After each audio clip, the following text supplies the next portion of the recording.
escuchando bien el audio y eh, el audio está bien, no hay interferencias, no se está cortando.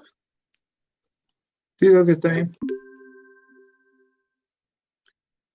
Sí.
¿Logran ver la pantalla?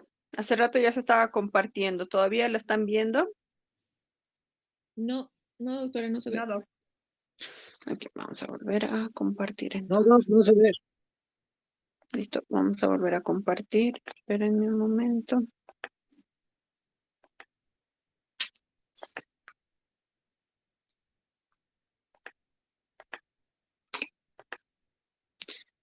Bueno, mientras tanto, ¿han logrado hablar con el doctor Quispe para lo de su examen?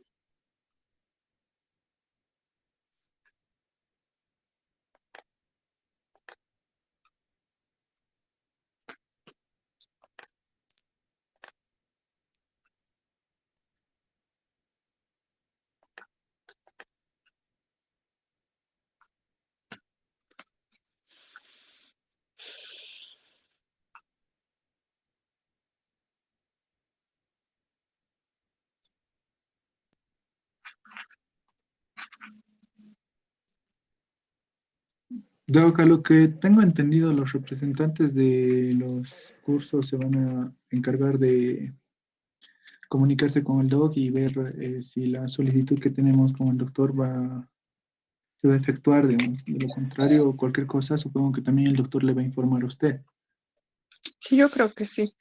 No está contestando hasta ahora ningún mensaje. Yo creo que debe estar ocupado, entonces. A ver en qué queda, ¿no? De todas maneras, Esperemos que sí, porque ese día tenemos muchos exámenes, entonces meterle nefro más va a ser está algo complicado. excesivo, por así decirlo, sí. Entonces, esperemos que se llegue a un buen acuerdo y que el doctor pueda entender nuestros puntos de vista para que así nos pueda facilitar, ¿no? Dar el examen un par de días después o un día después o en alguno de esos días, pero esperemos. Clarito será en lo que lleguen a quedar los representantes de curso con el doctor y ya se verá. Sí, lo que les recomiendo es antes de dar propuestas, coordinen todos, porque cuando quedan un día y luego, o sea, digamos, indican que no se va a poder, yo creo que esa ha sido la parte donde el doctor ya creo yo que ha estado un poco molesto porque él había quedado un día en conjunto y posteriormente le han dicho que no, que si pueden, si o sea, que quieren otro día, digamos. Entonces esa sí es la parte en la que el doctor ha visto un inconveniente. ¿Están viendo ya la pantalla? Sí, doc. Sí, ahora sí. Listo, entonces vamos a empezar ya con mecanismos de daño renal. Si bien la enfermedad renal crónica, la falla renal aguda, las enfermedades glomerulares tienen una misma etiología, no misma etiología, un diferente tipo de daño renal. Sin embargo, en esto lo que podemos evidenciar y ver es que hay algunas modalidades o formas que encuentra el riñoncito para adaptarse a diferentes alteraciones que va a producirse. Sin embargo, es importante que ustedes también conozcan en la parte de lo que es los mecanismos de daño renal. Dentro de esto vamos a hablar primero de los antecedentes. Dentro de los antecedentes, en la historia, cuando ya habían empezado a ver cómo la nefrona se adaptaba a todas estas alteraciones, habían visto que la pérdida de nefronas secundarias, tanto a una ablación, a una enfermedad que de base que haya, que produzca la pérdida de estas nefronas, van a afectar y va a producir que tengan adaptaciones. Entonces, estas adaptaciones en ese momento se las veía como hipertrofia e hiperfiltración. Sin embargo, a medida, a medida que ha ido pasando el tiempo, ya desde hace mucho tiempo atrás, Addis había visto que dentro de la hipertrofia renal adaptativa había una manifestación indeseable, que era por sobrecarga de trabajo. ¿Eso qué significaba? Que si ustedes quitaban un riñoncito, o había de alguna forma la pérdida de la función de un riñón, el otro riñón se adaptaba a todos estos cambios estructurales, pero por la sobrecarga que tenía en este aspecto. Posteriormente, ya se veían la hipótesis de la nefrona intacta. ¿Esto a qué se refería? Que había una conservación del balance intraglomerular, o sea que pese que no tenían el riñoncito, pasaba algo, no había ninguna alteración. Ya después, Brenner y Coles había una hipótesis unificadora que decía que la progresión de la nefropatía crónica se debe a la pérdida local de las nefronas, una hiperfiltración compensatoria, que era una respuesta perjudicial, una perpetuación de la enfermedad renal, y eso llegaba a ser una glomerulosclerosis. Entonces, la adaptación funcional y estructural en una mala forma de adaptación va a condicionar ¿a qué? A una enfermedad renal crónica. Como les decía, si bien la enfermedad renal crónica tiene diferentes alteraciones o diferentes formas de manifestación, todas estas llegan a tener casi un mecanismo parecido, como lo vamos a ver a continuación. Entonces, ¿cómo se va a adaptar lo que es la nefrona? ¿Cómo se va a adaptar el riñoncito a estas pérdidas? Primero, vamos a tener principalmente lo que es la adaptación hemodinámica y la adaptación estructural. En la adaptación hemodinámica, ¿qué nosotros podemos pensar y vamos a ver? En realidad, vamos a ver una adaptación hemodinámica donde va a haber un aumento de la filtración e hipertensión intraglomerular. Habíamos hablado de que cuando ya se alteran las presiones intraglomerulares, ¿qué es lo que pasa? El riñoncito hiperfiltra. Y como ustedes pueden ver, ahorita les voy a mostrar, en este gráfico estamos viendo que este es nuestro glomérulo, hemos dicho, ¿no? Que hay presiones hidrostáticas, coloidosmóticas, que estas van a regular lo que es la funcionalidad del riñoncito y que toda la regulación interna se mantenga. Entonces, cuando no hay esta parte de lo que es el la capacidad de adaptación, entonces, ¿qué va a hacer el riñoncito? Va a hiperfiltrar y va a tener una hipertensión intraglomerular, o sea, va a aumentar sus demandas y por consiguiente, ¿qué va a pasar? Va a disminuir la tasa de filtrado glomerular y esto que nos va a producir mediadores de respuesta hemodinámica. Si digamos, estamos hablando que va a haber una hipertensión, va a haber una hiperfiltración, hipertensión del glomérulo. Entonces, el organismo qué va a pensar? Si hay hipertensión, ¿qué es lo que tenemos que hacer a nivel del riñoncito? Evitar esto. ¿Y cómo vamos a evitar? Alterando el sistema renina-angiotensina. Entonces, en esa respuesta vamos a tener alteraciones. Cuando hay una respuesta estructural, ¿qué se va a ver? Va a haber una respuesta, una hipertrofia.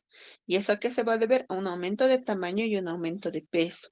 Y esto se va a deber secundaria a mediadores de respuesta estructural. O sea, si nosotros hacemos mayor demanda, como cualquier músculo, ¿no? Hacemos ejercicio, ejercicio, ejercicio, ¿qué va a pasar con este músculo? Va a crecer. Cuando nosotros hablamos de la adaptación hemodinámica, nos referimos en relación de que cuando ya desde el 1947 se habían hecho estudios en los cuales, ¿qué se hacía?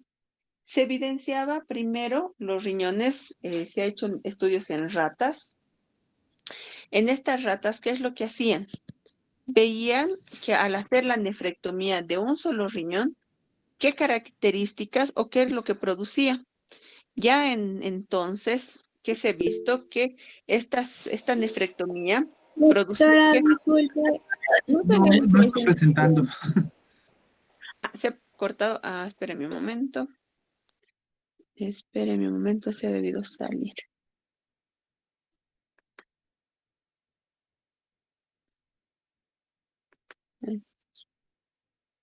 Espérenme un momento.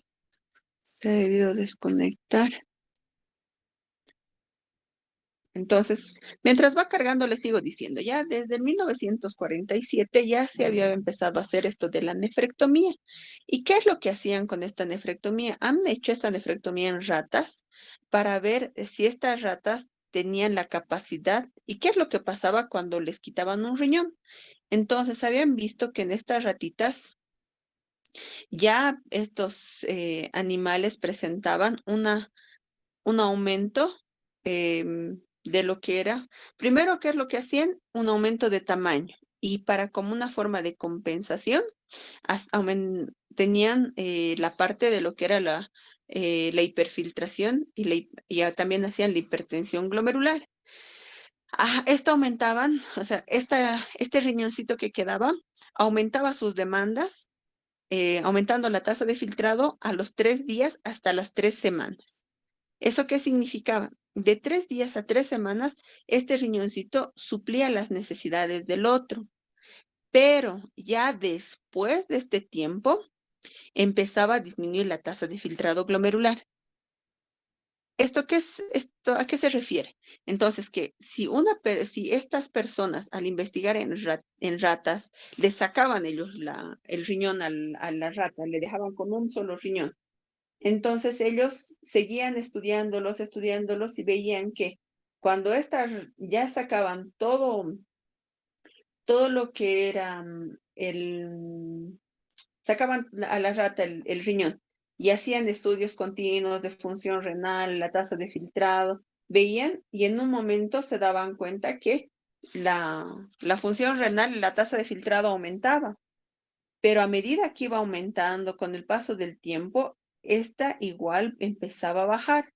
Entonces ellos han visto que al hacer en este estudio han visto que si bien cómo se ha adaptado el riñoncito, aumentando la hiperfiltración, o sea, aumentando sus demandas, pero el efecto secundario ha sido que igual, pese de que ha tenido la capacidad de 3 semanas aguantar, igual ha disminuido la funcionalidad.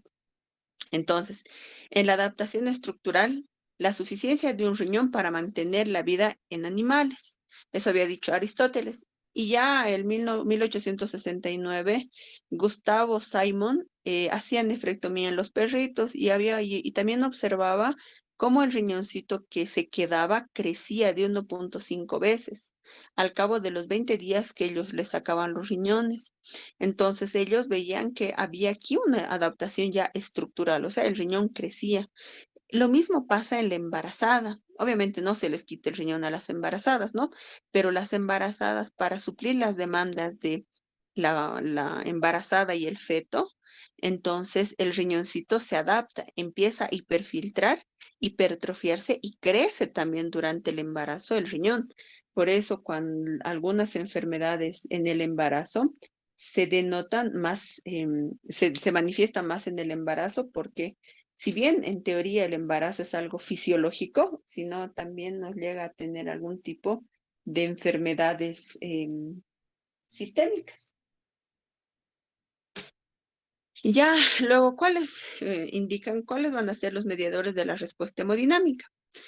En la respuesta hemodinámica habíamos indicado, ¿no? Que uno va a ser por alteraciones tanto intraglomerulares, por la hipertensión intraglomerular que vamos a tener, la hiperfiltración, y también por la alteración que vamos a tener hemodinámica. Entonces, hablamos de que va a estar alterado el sistema renina-angiotensina, donde la angiotensina 2 va a producir la hipertensión del glomérulo capilar y la acción del sistema renina-angiotensina local también y sistémico.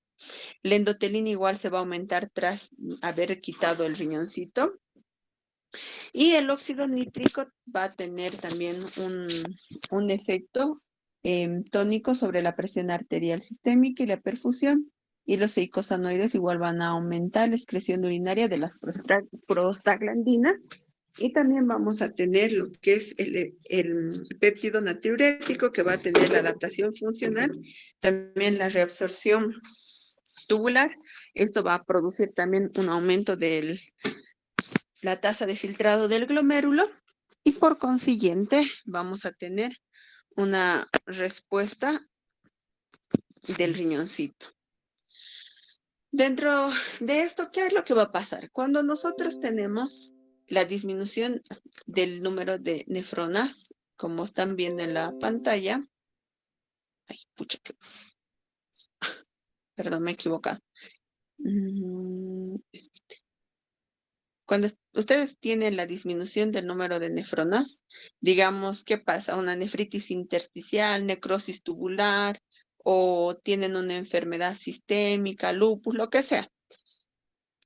La cosa es que esta enfermedad ha producido una disminución de glomérulos. Ustedes saben que nosotros nacemos con más de 1 millón de glomérulos y estos en el momento que nacen no se vuelven a regenerar. O sea, si nosotros nacemos con 1000 glomérulos, solo vamos a tener los 1000. No si perdemos 10 a la semana se van a reproducir otros 10, no. Entonces, perdemos una cantidad de glomérulos y esto se queda así. ¿Y qué es lo que va a pasar? ¿Qué es lo que el riñón va a hacer para contrarrestar toda esta alteración? Primero, ¿qué es lo que va a hacer? Una vasodilatación del preglomerular. Entonces, al hacer la vasodilatación preglomerular, ¿nosotros qué vamos a tener? Vamos a llevar a nosotros un aumento del flujo plasmático de las nefronas. Si nosotros en este caso vamos a tener un aumento del flujo plasmático, entonces va a haber un aumento de la presión del glomérulo, capilar del glomérulo. Ya habíamos hablado de que si hay algún tipo de alteración en esta parte, ¿qué es lo que va a producir? Si ya hay alteraciones en las presiones, habíamos hablado que esto nos iba a producir cuando ya a nivel de la barrera de ultrafiltración está alterada, habíamos indicado, ¿no? La proteinuria. Numerosos estudios han demostrado que cuando ya hay un proteinuria como un marcador de daño renal, el pronóstico primordial nos va a indicar que esto se va a tratar ya de una nefropatía crónica y que cualquier tratamiento que tengamos que hacer va a ser para contrarrestar todo esto. Entonces, ¿qué es lo que nosotros tenemos? Que nosotros vemos es una proteinuria y esto nos va a llevar a una insuficiencia renal progresiva. Por otro lado, si nosotros hacemos la parte, otra vez se ha desconectado, ¿no ve? Sí, doctora.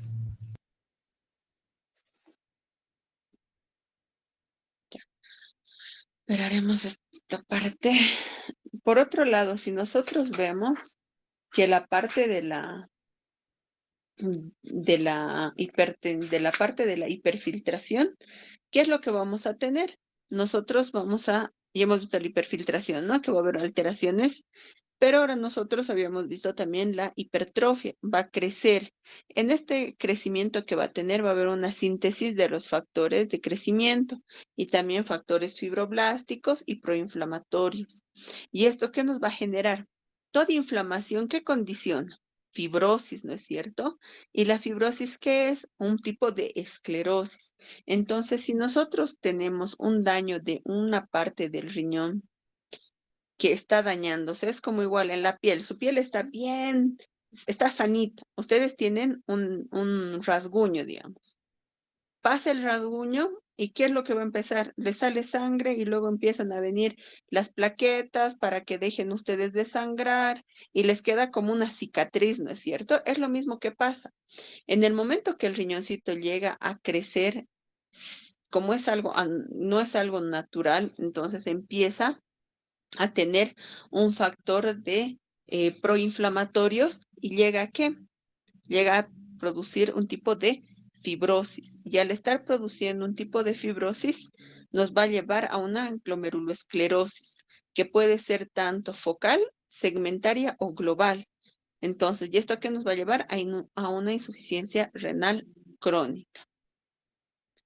Cuando nosotros hablamos ya de lo que es em, la parte de la adaptación,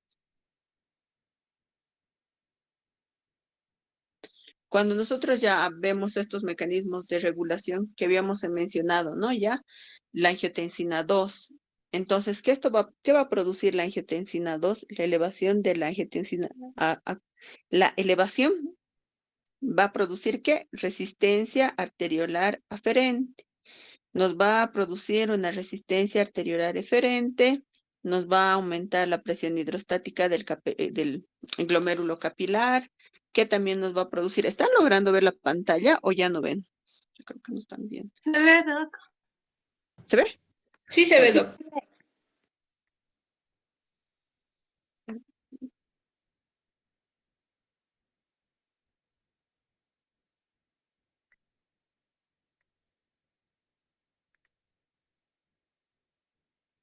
Ya, entonces, ¿qué es lo que se va a hacer?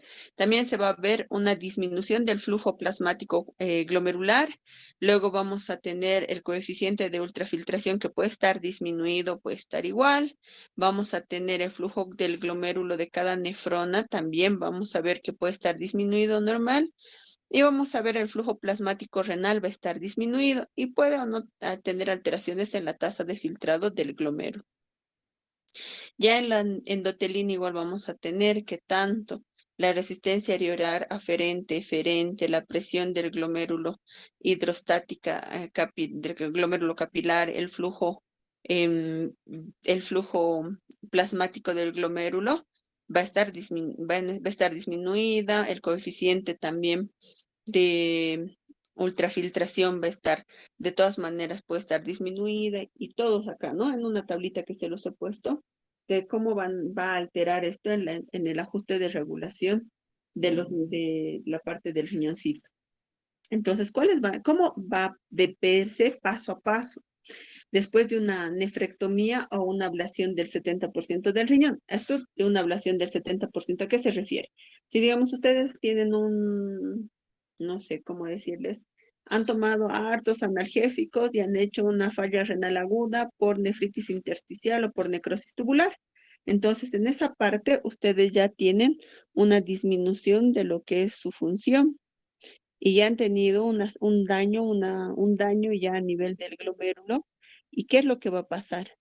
Entonces, ustedes ya en cualquier momento tienen ya una alteración, pero este es el mecanismo por el cual nosotros poco a poco vemos cómo el riñoncito se va alterando. Primero, ¿qué es lo que va a pasar? A los 42 a 78 horas, el riñón va a aumentar de peso, o sea, de tamaño. Va a empezar un número de mitosis a las 28 a 36 horas, va a aumentar la síntesis del ADN a las 24 horas, va a aumentar la síntesis de proteínas a las 2 horas, la síntesis del RNA mensajero a la hora, va a haber una incorporación de la colina precursores del fosfolípido 1, perdón, era al revés, es desde acá hasta arriba, ¿ya? Entonces era de 48 a 72 horas, ustedes van a ver cómo el riñoncito va creciendo. ¿Y cuáles van a ser las causas? Van a ser todas estas.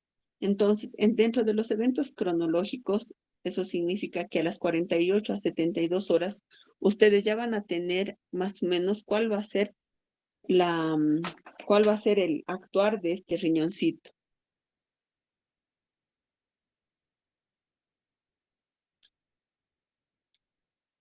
Sin embargo, cuando hay este tipo de Perdón, doctora, alteración, se ha vuelto a cortar la pantalla. ya, espérenme un rato. Creo que es la parte.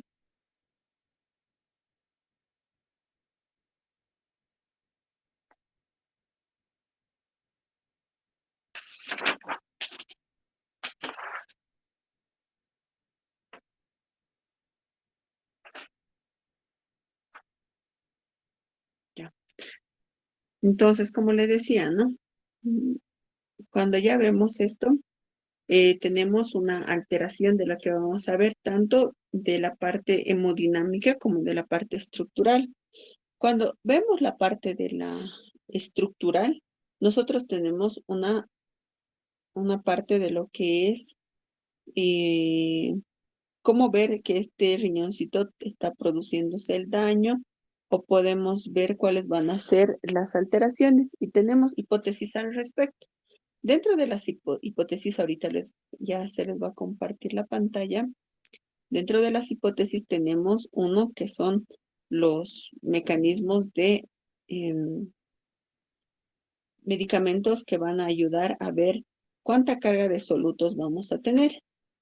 Entre esos está uno, vamos a tener la carga de solutos, que en 1896 ya se lo había visto, donde cuando se administraba un tipo de medicamento se veía a nivel tubular cuál era la reabsorción a nivel tubular. Entonces, cuando hay una mayor absorción a nivel de sodio en el tubo, a nivel del túbulo proximal, va a tener la necesidad del riñón contralateral para un balance preglomerular. Cuando vemos factores de crecimiento, hemos visto que hay el factor de crecimiento trofoblástico, hemos visto que también estos factores de crecimiento están incluidos y aumentan en el primer día. Cuando ya hay el factor de crecimiento que vamos a estar produciéndolo de 1 a 6 horas.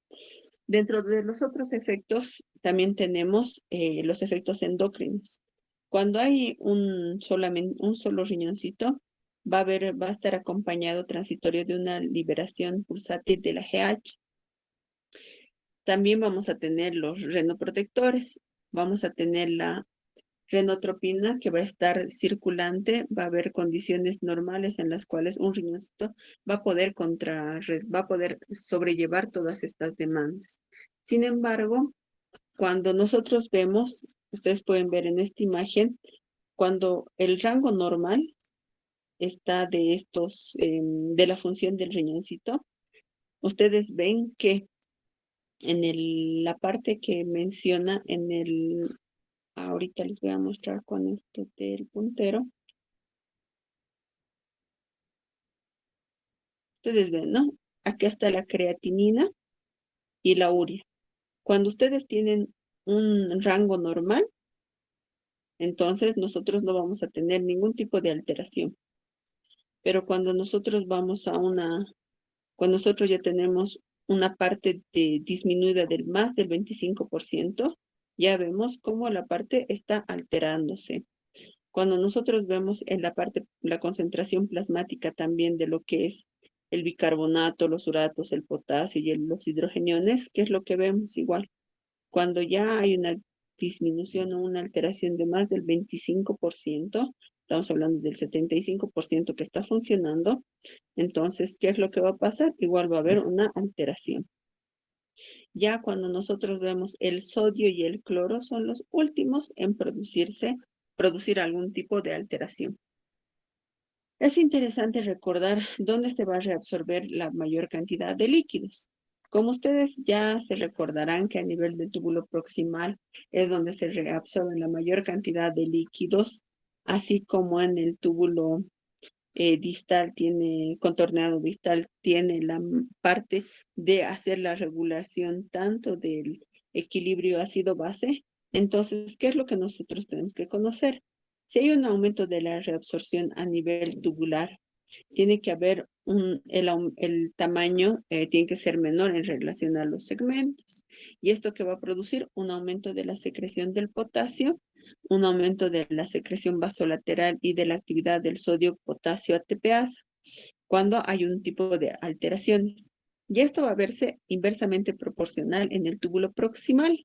En el túbulo proximal que vamos a tener mayor reabsorción proximal de lo que es el agua, vamos a tener una mayor actividad de lo que es el sodio.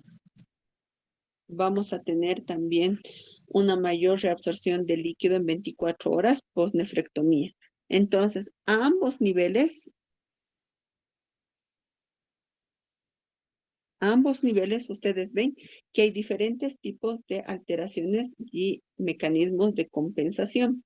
Si bien en la parte del túbulo proximal nosotros vamos a tener un tipo de alteración, también la vamos a ver en el túbulo colector. Por otro lado, también Doctora, ¿se ha vuelto a cortar? Mm, ya, yo creo que ya van a empezar a ver. Entonces, ¿cuáles van a ser la parte de los que ustedes acá en esta imagen ya están viendo, ¿verdad? Sí. Ahora sí, ¿cuáles van a ser las consecuencias adversas que se va a tener? Una hiperfiltración e hipertensión glomerular va a contribuir a cambios histológicos a nivel del riñoncito. La hipertensión capilar igual va a llevar a una progresión del riñón.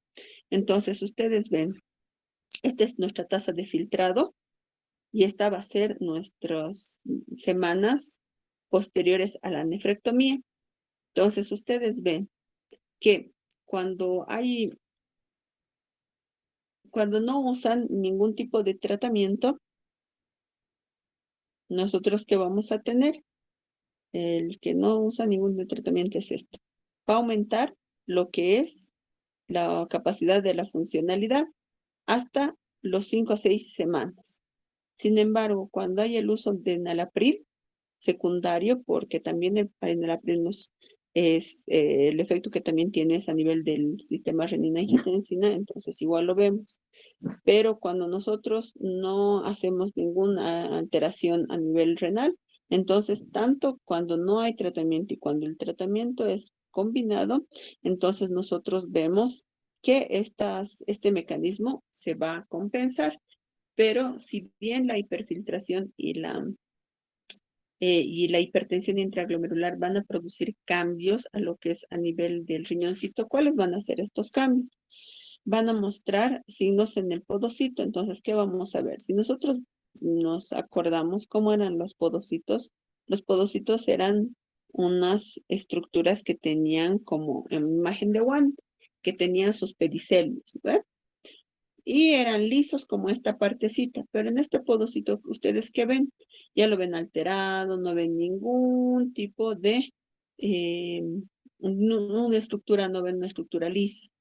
Entonces, ¿qué es lo que está pasando acá? Y hay una alteración por la hiperfiltración y la hipertensión intraglomerular. En esta parte igual vamos a ver una glomerulosclerosis. Va a haber una sobreexposición de las moléculas y hay mayor daño renal.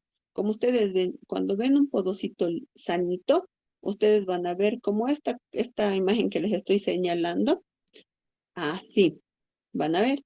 Y eso es una estructura bien lisa que van a tener así como un guantecito que está agarrando todo. Perdón, También se van a ver doctora, se volvió a cortar. ¿qué pasa con esto?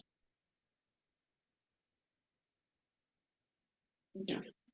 Entonces, mientras va cargando nuevamente, porque no sé qué es lo que pasa, pero se conecta y se desconecta. Dentro de todas estas consecuencias que se tiene a lo largo, igual les voy a pasar la presentación por si acaso. Van a ver que en la angiotensina 2 vamos a...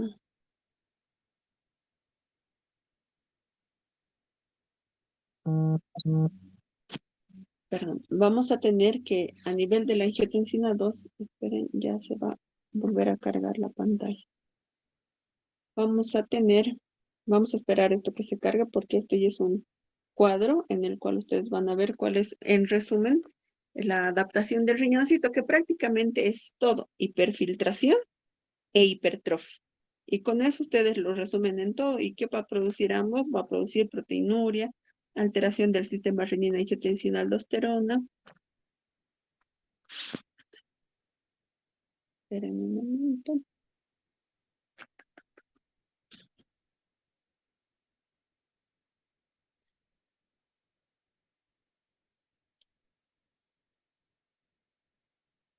Ya, entonces, ¿qué vamos a tener? ¿Cuáles van a ser las consecuencias a largo plazo en la adaptación del riñoncito? Espérenme.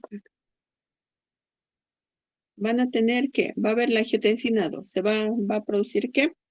Infiltración y activación. ¿Esto qué va a producir? Inflamación. Si produce inflamación, ¿qué va a producir a la larga? Una esclerosis o una fibrosis. Si hay alteraciones del sistema renina-angiotensina, ¿qué va a producir? Alteraciones de la presión intraglomerular, y eso qué va a producir? Proteinuria. Si hay proteinuria, va a aumentar la mayor producción de citoquinas. ¿Y esto qué nos va a producir? Inflamación. Por consiguiente, alteraciones, fibrosis. Si hay alteración del sistema renina-angiotensina, aquí aumenta la presión del intraglomerular. ¿Esto qué nos va a producir? Alteraciones endoteliales, células mesangiales, y que va a producir un daño directo a las células renales y va a producir una fibrosis. La alteración de la angiotensina 2 que va a producir aumento de la tasa del filtrado del glomérulo y un aumento de lo que va a ser los mecanismos de reacción externos que va a producir esto, igual una acumulación y va a producir fibrosis. Cuando igual hay un aumento de la presión intraglomerular, igual vamos a tener alteración, degradación y por consiguiente fibrosis. Igual, vamos a alterar la aldosterona y que va a producir fibrosis. Entonces, si ustedes se dan cuenta y ven, ¿qué es lo que va a producir primero? Alteraciones intraglomerulares, que va a ser alteraciones en la presión, o va a producir alteraciones principalmente directos en el glomérulo. Y esto va a producirse porque, uno, porque va a crecer el riñón y va a producir mecanismos de daño y por consiguiente van a producir lo que es la fibrosis. Entonces, ¿qué es lo que pasa cuando una persona ya pierde lo que es las nefronas? Cuando hay alto contenido de proteínas en la dieta, va a haber adaptación hemodinámica, habíamos mencionado, ¿no ve? El aumento de las presiones y el aumento de lo que es el filtrado del glomérulo, o sea, la hiperfiltración y la hipertensión. ¿Qué va a producir? Una alteración del podocito directamente. Vamos a producir daño en las células mesangiales. Entonces, ¿y esto qué va a pasar? Va a producir también alteración endotelial, va a producir alteraciones en el túbulo. ¿Y esto qué va a producir? Si estamos teniendo alguna respuesta de inflamación, ¿qué vamos a tener? Aumento de las citoquinas, vamos a tener de los chemokines, adhesión de las células moleculares y factores de crecimiento. ¿Y esto qué va a producir? Una inflamación celular. ¿Y esto qué va a producir? Fibrosis. ¿Y qué va a producir la fibrosis? La glomerulosclerosis.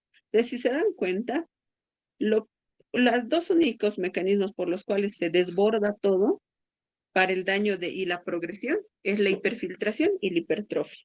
En la hiperfiltración hablamos de daño de la parte sistémica. Entonces nosotros ahí tenemos que ver el sistema renina-angiotensina, la endotelina, el óxido nítrico, las endotelinas y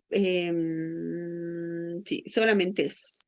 Pero cuando vemos la hipertrofia, nosotros ya vamos a tener que verlos, lo que es la parte de los factores de reactantes agudos, las citoquinas, las adhesiones de las células, adhesiones celulares, vamos a tener que ver los factores de crecimiento trofoblástico y que estos van a producir fibrosis, inflamación, posterior a eso fibrosis y luego vamos a tener todo este tipo de alteración. En resumen, el mecanismo en general es este, del daño de los mecanismos de daño renal. En resumen, porque cada patología tiene su propia alteración. Nosotros vamos a ver que, digamos, en la diabetes tipo 2 o tipo 1, ¿qué es lo que primero pasa? Primero pasa hiperfiltración. Cuando hay una nefropatía diabética, estadio 1, es la hiperfiltración. Entonces, la hiperfiltración que va a producir luego, hipertrofia. Y después ya va a producir toda la cascada de inflamación, todas las alteraciones intraglomerulares, y ese y por diferentes mecanismos, ¿no? Eso ya por factores de glicación avanzada, por los factores de degradación que no se tiene, y va a producir la enfermedad renal crónica. En la hipertensión, ¿qué vamos a tener? Vamos a tener primero en la hipertensión sus factores de progresión que vamos a tener, alteraciones intraglomerulares de presiones. ¿Y eso qué nos va a llevar?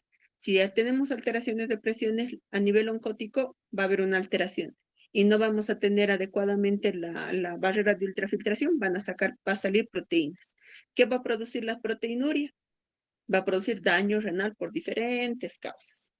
¿Qué va a pasar en las enfermedades glomerulares? Va a haber una alteración intraglomerular, pero no, en este caso no hay hiperfiltración, solo alteraciones intraglomerulares. ¿Y qué es lo que va a producir? Proteinuria. Proteinuria y alteraciones en la presiones intraglomerulares, afectación de la presión sistémica y por lo tanto nos va a producir un daño un proceso de alteración del riñoncito. En estas dos últimas diapositivas se va a ver lo que es principalmente la proteinuria, cómo nos va a producir el daño renal.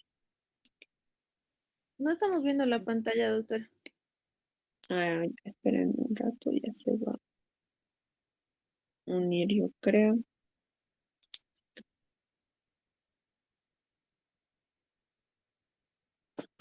Tienes que ver.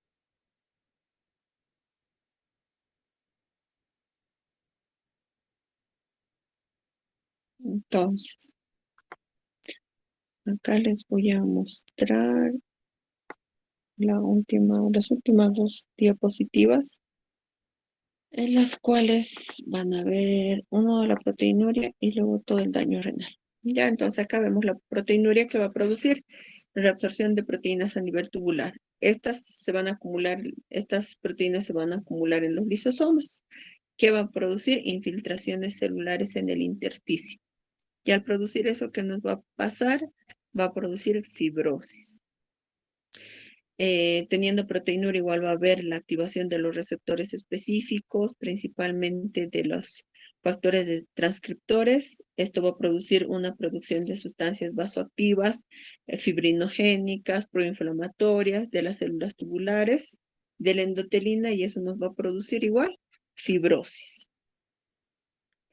Ya en, en esta última diapositiva que nos va a producir, vamos a tener deficiencia, digamos, la teoría de las personas que tienen bajo peso al nacer.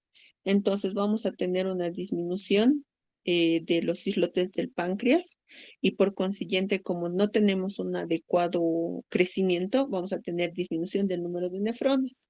Entonces los cambios de vida, el sedentarismo, la obesidad nos van a producir diabetes tipo 2. En cambio, en la parte del riñoncito, los cambios en la vida, en la fase adulta, el sedentarismo, la obesidad, ¿qué nos va a producir? Nos va a llegar a tener hipertensión. No se olviden que las personas que tienen sobrepeso, obesidad, también tienen un factor de riesgo para lo que es la enfermedad renal crónica. Si bien en este caso de la adaptación de la nefrona en los pacientes obesos, ¿cómo se va a adaptar la nefrona o el riñoncito a esta gran cantidad de masa grasa y masa corporal que se tiene? Se va a adaptar con un tipo de hiperfiltración, y al haber hiperfiltración, ¿qué es lo que va a pasar? Nuevamente todo lo que se ha mencionado, ¿no? Alteración del sistema renina-angiotensina-aldosterona, de las endotelinas, del óxido nítrico, de los factores proinflamatorios, nos va a producir posteriormente fibrosis, y la fibrosis, un riñoncito que ya no tiene, vamos a llegar a tener hipertensión, nefroangiosclerosis, insuficiencia renal crónica. Entonces, dentro de los mecanismos adaptativos, solo son esos. que principalmente son los dos que se les había mencionado, ¿no? La hipertrofia y la hiperfiltración. Si tienen alguna duda al respecto, porque en resumen es esto, o sea, cosa de que para su examen tengan en claro que el riñoncito se adapta por dos mecanismos, que es la hiperfiltración, que va a tener factores hemodinámicos intrínsecos, y lo que es la hipertrofia, que va a tener factores de crecimiento, y entre ellos va a estar el que va a aumentar el tamaño de 1.5 centímetros en la mayoría de las veces. Entonces, ustedes van a ver un riñoncito más grande cuando tienen a diferencia del que ya conocían. ¿Alguna pregunta que tengan? Es un tema Doc, bien una preguntita. cortito. Dijo de los factores, dijo hemodinámicos. No escuché bien. Sí, sí, hemodinámicos. Ah, ya. ¿Cómo Gracias. son? Exacto, como acá, ¿no? ¿Dónde está? Es en esta parte, creo. En esta acá está. Tipos de adaptación, hemodinámicos, que es la hiperfiltración y la hipertensión glomerular. Los estructurales es la respuesta de hipertrofia, tamaño. Aquí está en la diapositiva que ahorita están viendo. Ahí dice tipos de adaptación o No estamos mecanismos de viendo las adaptación. diapositivas, Ya se Doc. ve. Ahorita, qué raro, no me sale que están viendo. Ahorita lo voy a volver a compartir. Ahora sí. Entonces ahí ustedes ven tipos de adaptación o tipos de mecanismos de adaptación, porque ya tienes un daño, ¿no? Entonces vamos a tener los hemodinámicos y los estructurales. En los hemodinámicos tenemos la hiperfiltración y la hipertensión. De todas maneras, todo lo que les he mencionado ahorita está en el libro de Avendaño, que es una lectura obligatoria que les había puesto el doctor en el Classroom. Entonces, y es 2 o 3 hojitas, pero en resumen es todo esto. De hecho, en resumen solo es esta diapositiva, nada más. Gracias. Si tienen alguna duda, alguna pregunta, comentario, Perdón, doctora, para este primer parcial va a ingresar este tema también, ¿verdad? sí, Ok, gracias. sí, este tema más de ingresar. Y vean en qué han quedado con el doctor.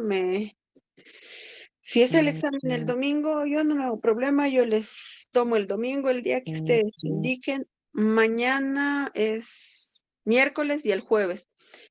Como están ambos grupos, posibilidad de pasar la clase el miércoles y el jueves, que va para un tipo de clínico solamente, o van a tener exámenes en esas horas.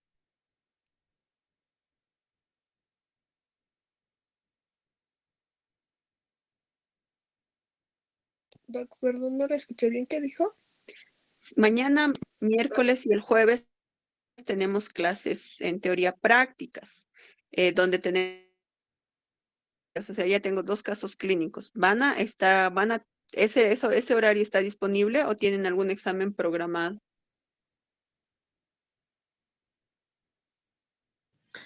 No, doctora, o sea, cada paralelo puede pasar en su horario. Buenísimo. Entonces mañana nos vemos a las 2:30, vemos 2 casos clínicos de lo que ya habíamos visto, principalmente el examen de orina, interpretación del examen de orina. Y queden bien qué día va a hacer su examen con el doctor Quispe. Si no tienen ninguna duda,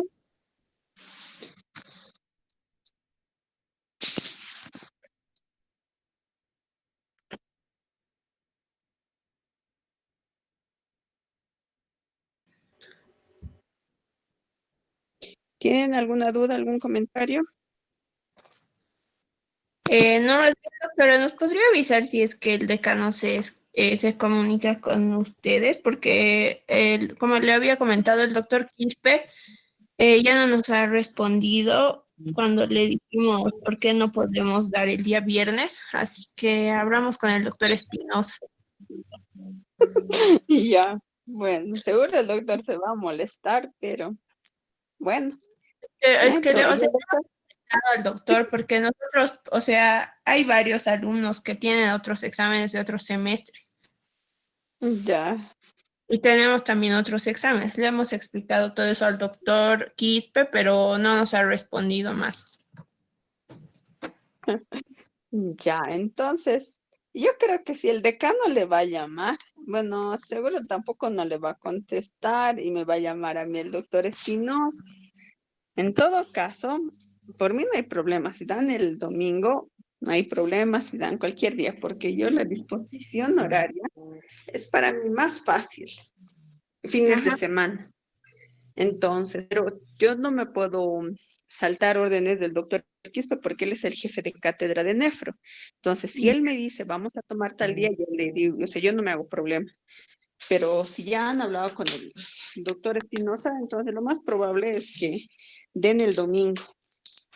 Lo más probable, no les estoy asegurando, ¿no? Porque él es el decano. Sí, doctor. Entonces, cualquier cosa, igual yo les voy a mandar un mensaje y les voy a informar en qué se ha quedado, ¿no? Gracias. Listo. Doctora, una consulta. ¿La clase de mañana es para solo el A o también es para los dos cursos? Bueno, si tuvieran la oportunidad de conjuncionarse, aunque sea el fin de semana, yo quisiera llevar las prácticas en conjunto, porque sinceramente hay días que ustedes me dicen, no, ya hemos llevado, y yo a veces lo tengo anotado, pero no estoy a la mano con todas mis cosas. Entonces me dicen, ya hemos llevado, no hemos llevado, pero si no pueden, entonces creo que mañana le toca al paralelo B, y el jueves le toca al paralelo A. Nos toca mañana. Mañana Al es el paralelo lado. A. Entonces mañana voy con el paralelo A y el miércoles con el paralelo B. De Está bien, acuerdo. ¿no?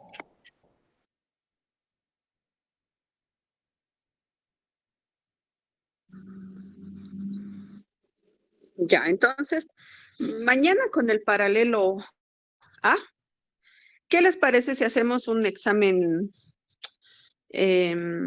¿cómo sería? ¿Un piloto? ¿Algo así? Como un simulacro, más o menos. Exacto, eso. ¿Qué les parece si hacemos un simulacro mañana con el grupo A y el día jueves con el grupo B? Así hacemos un simulacro, yo voy a preparar las preguntas en PowerPoint y les voy a poner opciones múltiples o de llenado. Y ustedes me van a tener que responder y vamos a ver en qué están fallando y vamos a resolver el examen. ¿Están Sí, de acuerdo con que? Buenísimo, doctora, gracias. Está bien, doctora. Listo, entonces, hoy día lo voy a preparar así como les estoy diciendo Sí, y para doctor, que está bien, mañana, gracias. si es opción múltiple, ustedes me dicen, digamos, A, B, C, lo que sea. Entonces, vamos a la respuesta y digamos es B, y es B, ¿por qué? Entonces, eso yo lo voy a preparar para mañana y para el día jueves para el otro grupo, ¿ya? Entonces, nos vemos el día de mañana con el grupo A y el jueves con el grupo B. Estudien, por favor. Gracias, Doc. Gracias, Digo, doctora. hasta luego. Gracias, Doc. Gracias, doctor. Hasta luego. Hasta luego, doctora. Hasta luego. Doctora, nos va a mandar las diapositivas de este tema, ¿no? Sí, ahorita les voy a mandar a su grupo. Ya, gracias. Gracias, Doc. Hasta luego. Creo que Gracias, mejor les paso al grupo porque todos ya se han desconectado.